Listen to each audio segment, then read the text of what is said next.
Olá, sou doutora Thaís Faria Coelho. Seja muito bem-vindo à Escola de Paz. Te convido a embarcar comigo na história do casulo. Em um parque de diversões, uma criança pega um casulo e corre na direção do pai. Fala: papai, olha só! O casulo estava entreaberto, com a asa da borboleta quase saindo já. O pai pega um canivete e termina de abrir aquele casulo para que a borboleta possa voar. Ao terminar de abrir, a borboleta tenta voar e apenas uma de suas asas consegue bater, a outra não. Nesse momento passa uma bióloga e fala: o senhor não poderia ter aberto o casulo. É justamente a força que a borboleta faz com as asas para sair do casulo que a possibilita a voar. Muitas vezes nós, enquanto pais, tentamos facilitar alguns processos na vida dos nossos filhos que acabam por dificultando algumas situações lá na frente. O quão importante é a inclusão na vida das crianças? A aceitação e o respeito pelas diferenças são fundamentais para promover ambientes inclusivos onde todas as crianças se sintam valorizadas e respeitadas, promovendo a empatia, a compreensão e preparando essas crianças para que elas se tornem cidadãs conscientes. A inclusão das crianças com deficiência em ambientes sociais e educacionais é crucial para o seu desenvolvimento emocional e social, promovendo a igualdade das oportunidades e garantindo que todas possam participar plenamente da vida escolar e social. O processo de criação do desenho Mim e as Mãozinhas, que destaca uma personagem surda, é um exemplo inspirador de como as artes podem ser utilizadas para promover a inclusão e a representatividade das crianças com deficiências auditivas. Hoje, o nosso convidado especial é o Paulo Henrique, diretor, criador e produtor do desenho Mim e as Mãozinhas.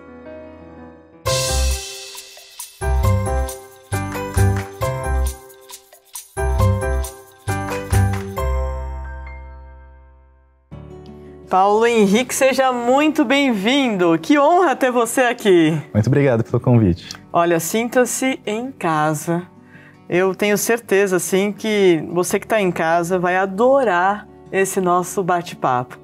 Antes de começar uma avalanche de perguntas e curiosidades que eu tenho aqui, eu queria te dar os parabéns. Obrigado. Uau, que inteligência ali de conseguir criar algo com tamanha empatia para ajudar tantas crianças, tantas pessoas nesse universo, né? Então, parabéns, obrigado. Parabéns mesmo, obrigado. Viu?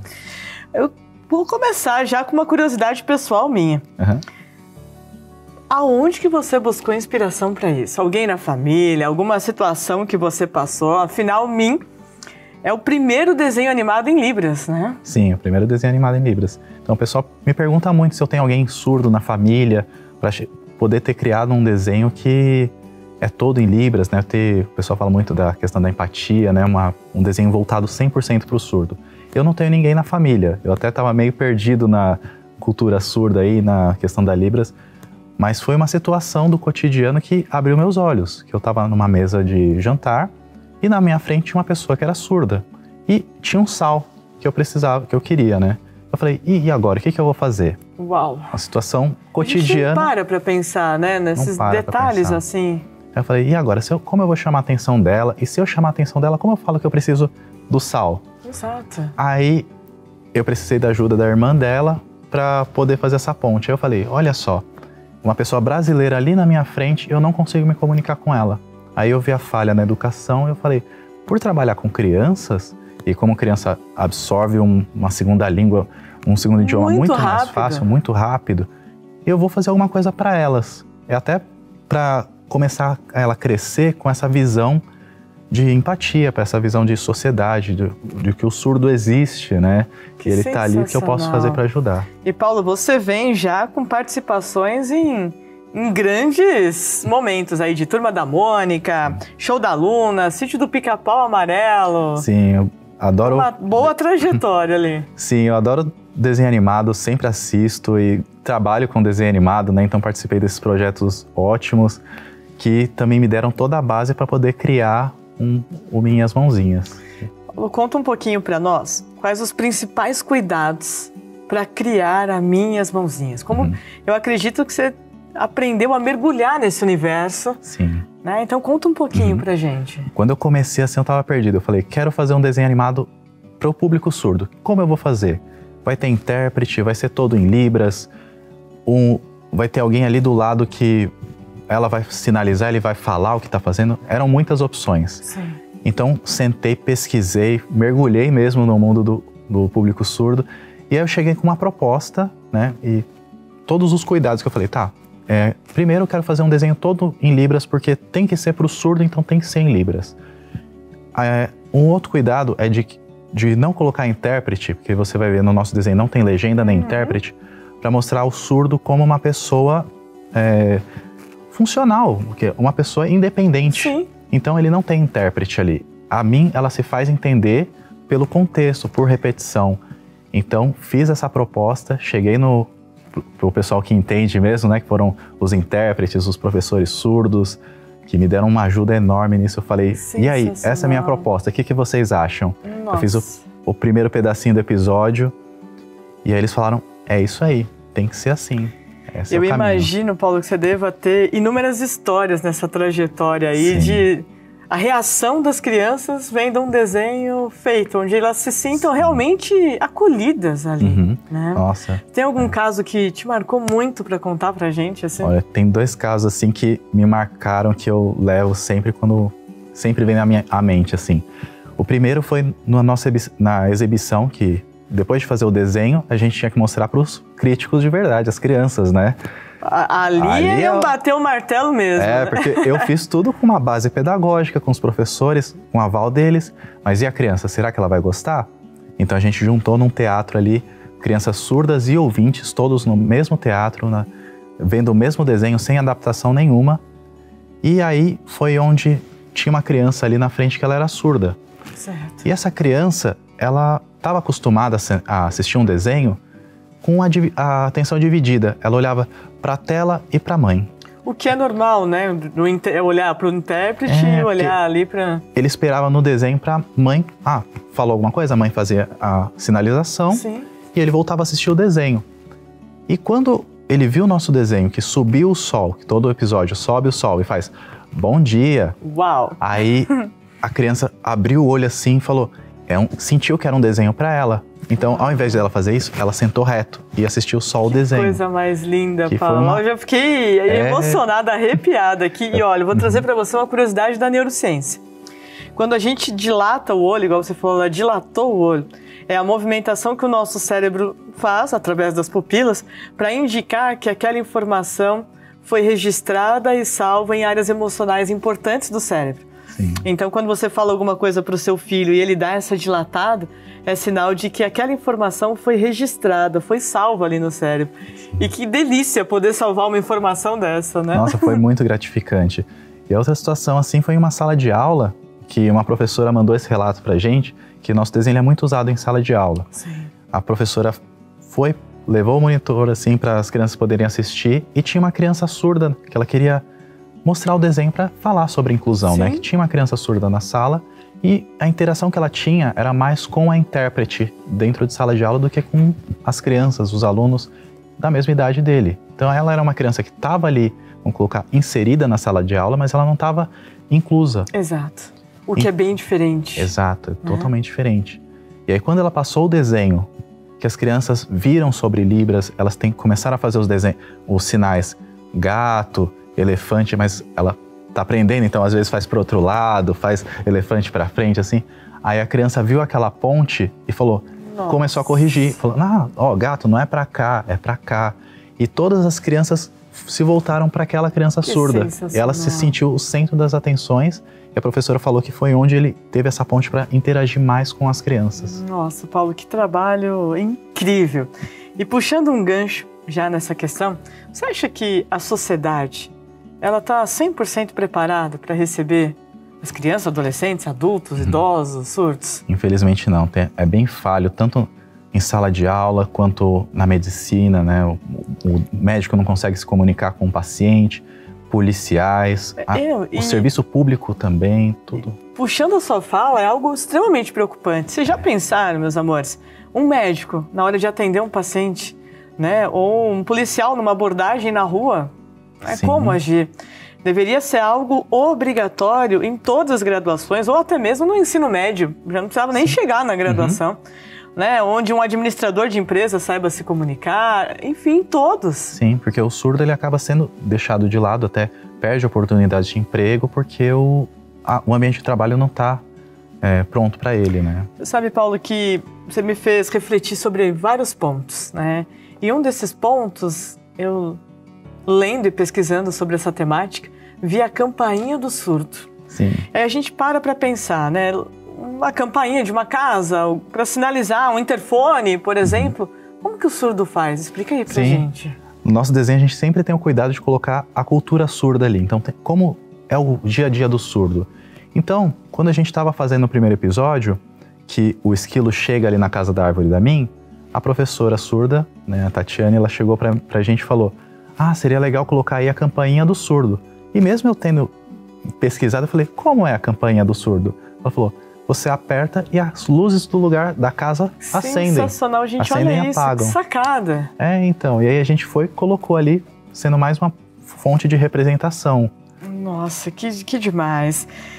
Vocês sabem que o nosso cérebro, na falta de uma habilidade, ele intensifica e potencializa outras, né? Então eu acredito que deva acontecer, e cientificamente é comprovado isso, no cérebro dos surdos, uma potencialização de outras áreas de comunicação, habilidades, coordenação motora, para poder... E aí, pegando um gancho, antes da gente terminar essa primeira parte, ensina para o nosso pessoal. Bom dia, boa tarde, boa noite. Bora lá. Vamos lá, então. Bom dia, a mãozinha assim fazendo um D. Boa tarde e boa noite. Olha só, muito bom, sensacional. Uau! Paulo, a última pergunta. Qual o legado? Qual a marca? Como que você deseja ser lembrado? Conta pra gente. Quero ser lembrado assim como alguém que deu um passinho a mais na inclusão, para as crianças começarem a poderem ter esse crescimento mais inclusivo e pensando no outro, mais empático. Sensacional. Uau, Paulo. Olha, eu vou para um rápido intervalo e na volta eu vou responder aquelas perguntas que vocês mandaram lá pelo site do Zumo Kids, certo? Então me espera que é rapidinho.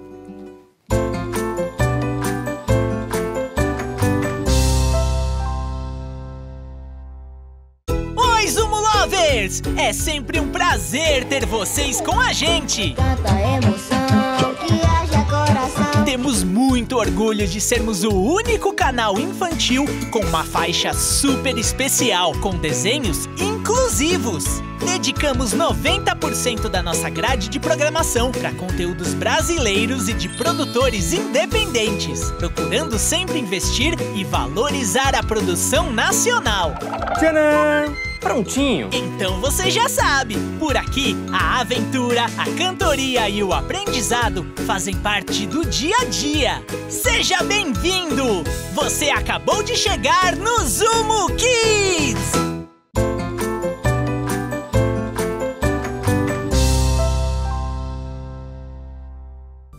Olá, sou o professor Juca Faria e hoje a mensagem do educador é sobre gratidão.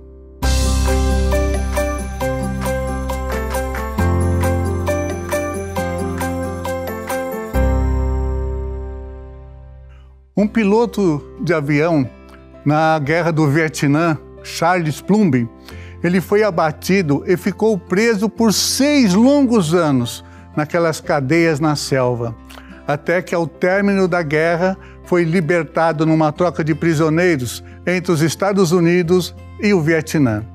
Passou então a fazer palestras, escrever um livro sobre tudo que ele tinha passado.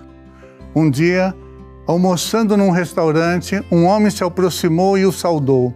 Você é o piloto Charles, que foi piloto no Vietnã e que foi derrubado? Plumby disse sim, e foi aí que o homem lhe disse que era ele no porta-aviões quem dobrava os seus paraquedas. Parece que funcionou bem, né? Muito bem, disse Plúmbio emocionado. Salvou minha vida, disse ele, repleto de gratidão. À noite, não conseguia dormir, pensando quantas e quantas vezes ele viu esse homem no porta-aviões e nunca lhe deu um bom dia, um sorriso. Ele era um piloto arrogante, era um homem muito vaidoso pelo fato de ser piloto, de ter derrubado vários outros aviões dos inimigos. E aquele homem era um simples marinheiro. Pensou nas horas e horas que esse marinheiro passou humildemente dobrando centenas de paraquedas, tendo em suas mãos a vida de pessoas que nem conhecia. Agora Plúmbio inicia suas palestras perguntando à plateia: quem dobrou seu paraquedas hoje? E é uma coisa muito importante, é a gratidão. Nós temos que ser muito gratos às pessoas que nos auxiliam para que a gente possa exercer a nossa profissão. São os avós que cuidam dos nossos filhos, são as escolas que nos dão um suporte de todas as coisas que as crianças precisam aprender. Gratidão. E eu sou muito grato a Deus por todas as pessoas que têm dobrado meus paraquedas ao longo de todos esses anos como educador. Felicidades. E agora é com você, Thaís.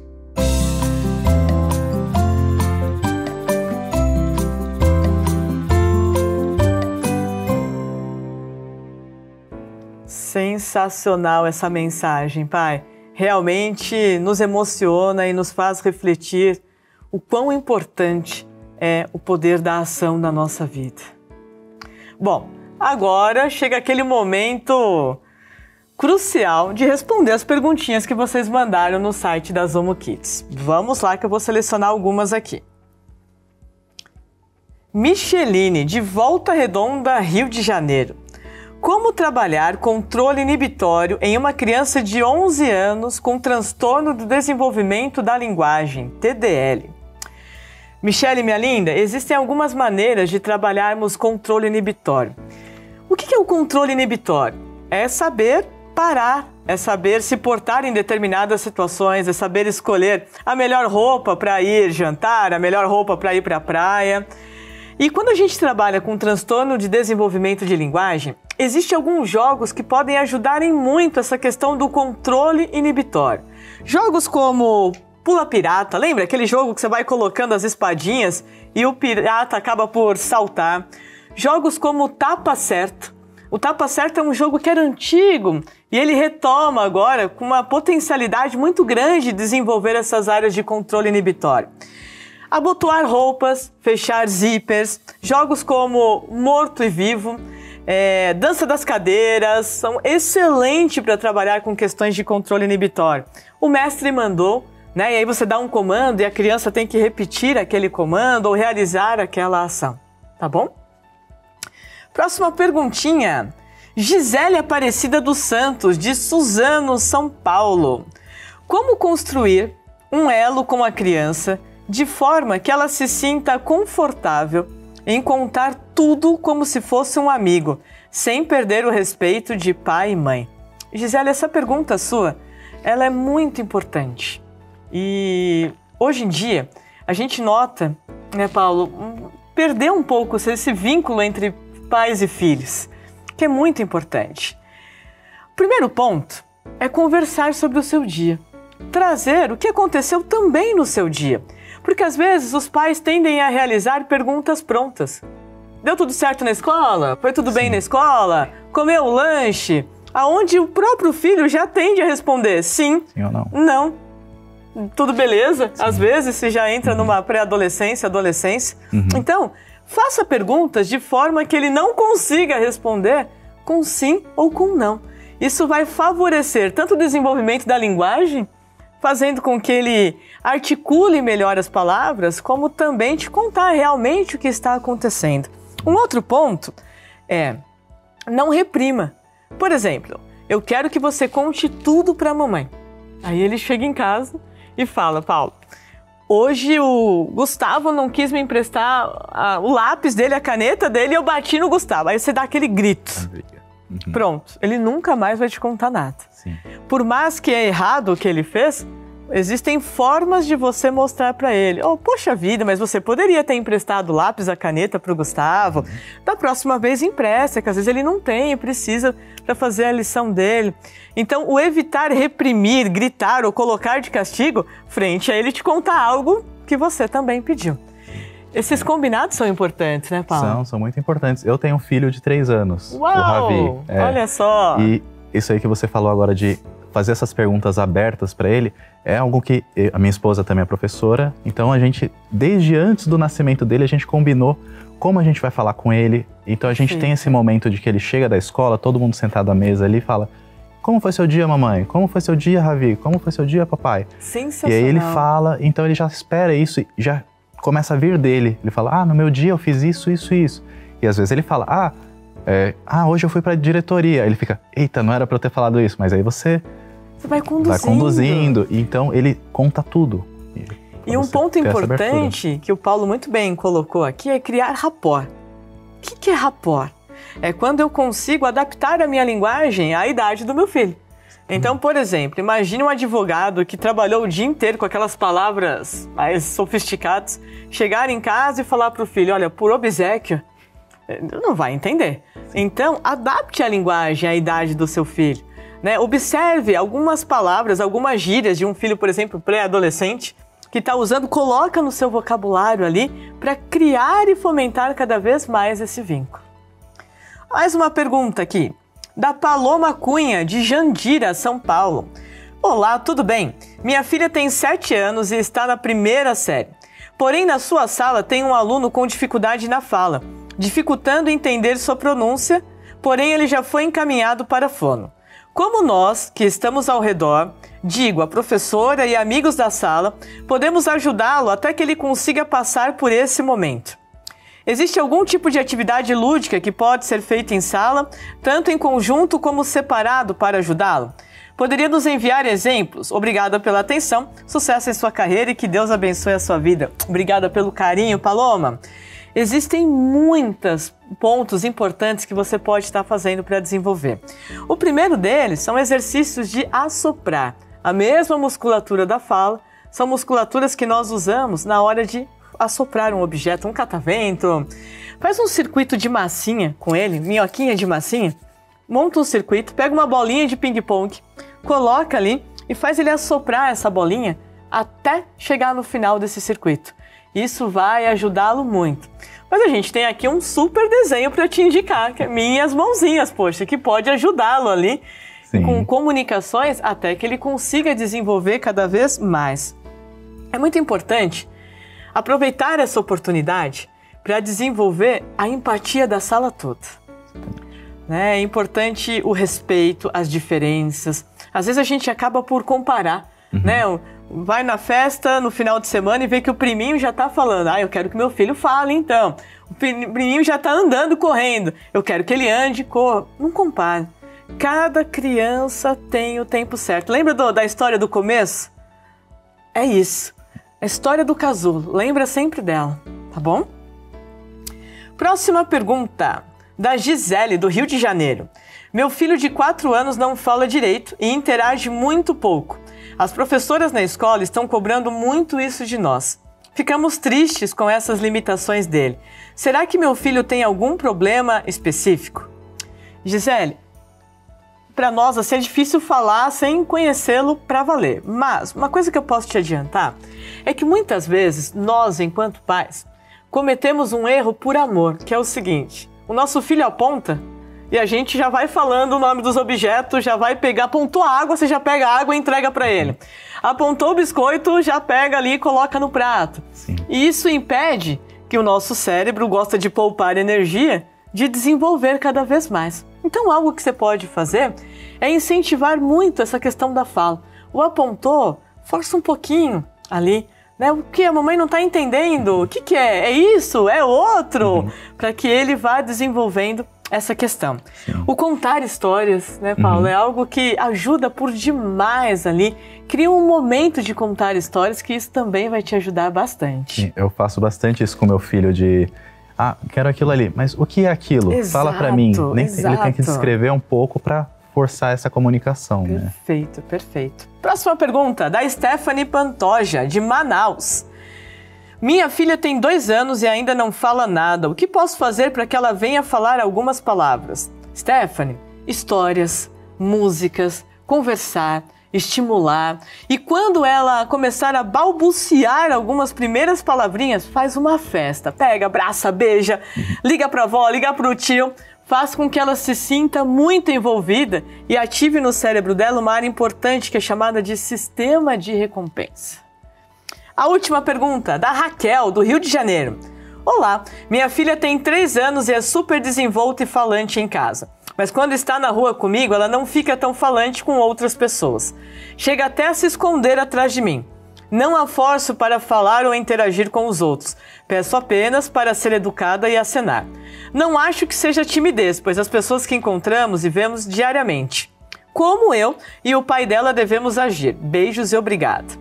Raquel, a primeira coisa é não menosprezar o sentimento dela, né? Às vezes, por mais que a gente entenda que timidez, mas fala com fulano, fala com a outra pessoa, em determinadas situações, o nosso cérebro tende a recuar na área de linguagem e nós ficarmos mais tímidos, né? Então, uma dica para você.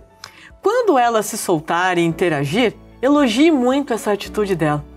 Conte, né? Às vezes você está jantando ali, conta, nossa, hoje a filha da minha amiga foi no meu trabalho e cumprimentou todo mundo, conversou com todo mundo, que menina simpática, que menina alegre.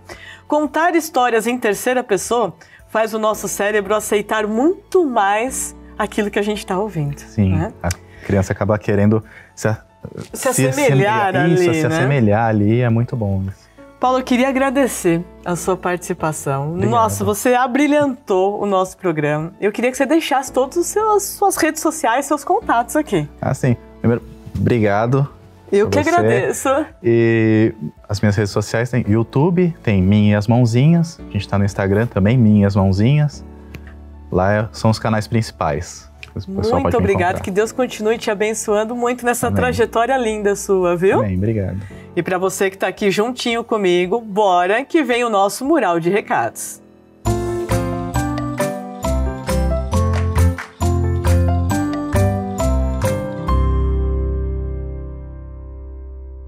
Os nossos agradecimentos especiais às maquiadoras Adriana Piva e Tati Gomes, ao restaurante Cuca Legal, a Casa Beta 48, que é uma loja de plantas, bem-estar e autocuidado, a Zípora, velas aromáticas e esculturais.